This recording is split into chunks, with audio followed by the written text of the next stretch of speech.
How are you, Doug? I'm doing super, Dan. Thank you. How does it help you when you had All Have Another to be in this position with Nyquist? Is there anything that's comparable? Well, I think it's, Nyquist being undefeated, it makes it a little bit more exciting.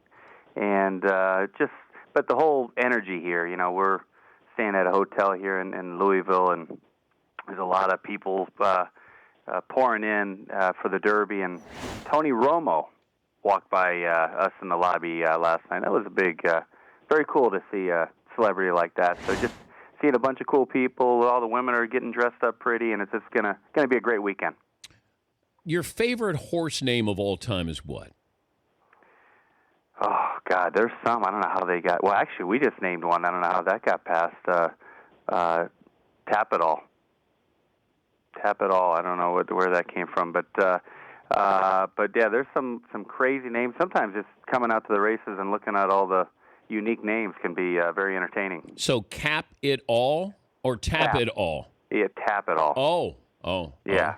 It maybe as a beer drinker. It might have been a bartender or something, probably. Or maybe stud fee time. Yeah. Exactly. No, it's. I'll tell you. You've been to? You came last year, didn't you, Dan, to the Derby? No. I think I'm bringing the Danettes next year. There we go. On the odd years. You come out usually on the odd years. Yeah, but will you be there next year? Of course. Yeah, we've got a really good string of 2-year-olds right now in the barn, so we're hopeful that maybe we can get one or maybe two in next year. But I like that. It really is. It's a great event. Does the horse know its name? Nyquist, you know what? He is smarter than the average horse, and we have had so many people that are hockey fans come by and just talk about the human Nyquist that I think he's kind of onto something, that he's named after a pretty solid Detroit Red Wing player. So that's been an added plus. But did All Have Another know his name? Now, I'll Have Another just seemed like a lot of people who drank a lot were really excited to come up to him. So he I think, thought he was owned by somebody who owned a fraternity house or something. I don't know. Will Gustav Nyquist be at the Derby? Paul Redham, who owns Nyquist and who's a big Red Wing fan, had reached out and they had kind of talked to each other a little bit. And unfortunately, Gus is going to be in Sweden, I think, for the World Cup, I think they call it, for the Swedish national team. Oh, so, okay. Yeah. So Gustav Nyquist will not be there at the Derby. He will not be there, but the equine Nyquist is going to show up, and man, the energy he's showing, Dan, and his appetite is strong, and his just really settling in here in Kentucky. He's acting like he's going to run a big one. What if American Pharoah was allowed to race? I know it's for 3-year-olds, but let's say American Pharoah was eligible. Ooh, it'd be like Golden State playing your local junior college team. What? Yeah, there might be a couple good threes by the local junior college team, but at the end of the day, it's going to be Warriors by about 40. So American Pharoah is still that great?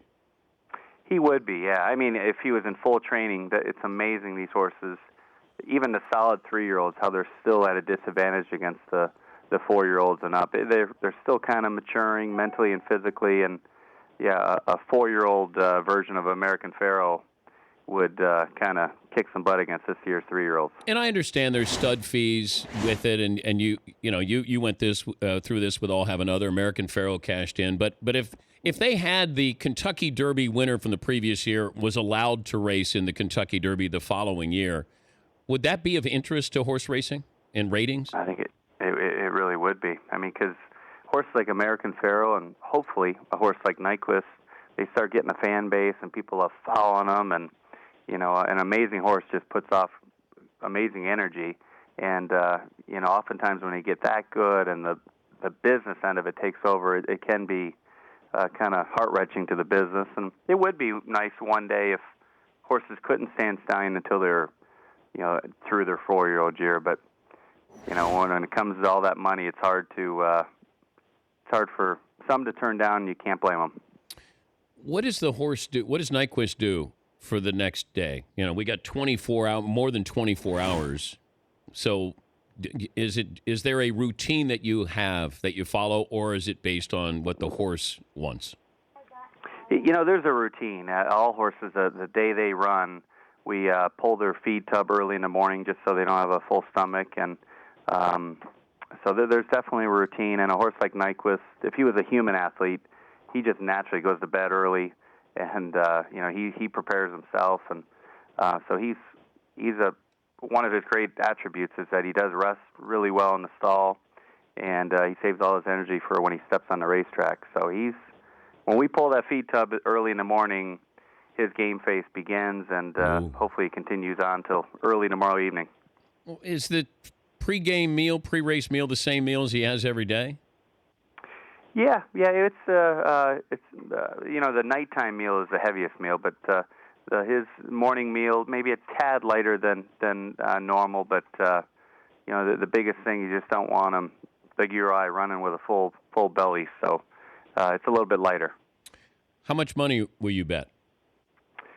I will probably play Nyquist on top in exactas. I'll probably play a couple $100, kind of help out the handle, help out the mutual end of the business, and have a little side action going on. But our biggest thing is just, you know, the privilege of having a relationship and being part of this amazing horse, Nyquist. I'm just trying to soak it all up and enjoy the journey. What's the most money you ever won? Gambling? Yeah. God, gambling, I was part of like a $50,000 pick six one time. I think I was a third of it. So walked out of there with about $17,000. Not bad. Not Not bad. too shabby. No. All green. But you're looking for red tomorrow. Red, looking for some red roses, Yes, that's for sure. absolutely. And, yeah, it's gonna be a great day. And it looks like the weather here in Louisville, both today and tomorrow, is going to be absolutely beautiful. So that'll add to the great event. I feel like we're going to do it, Doug. I'm feeling it. You know, he's 3-1 morning line favorite. The second choice is 8-1. I know. I saw that.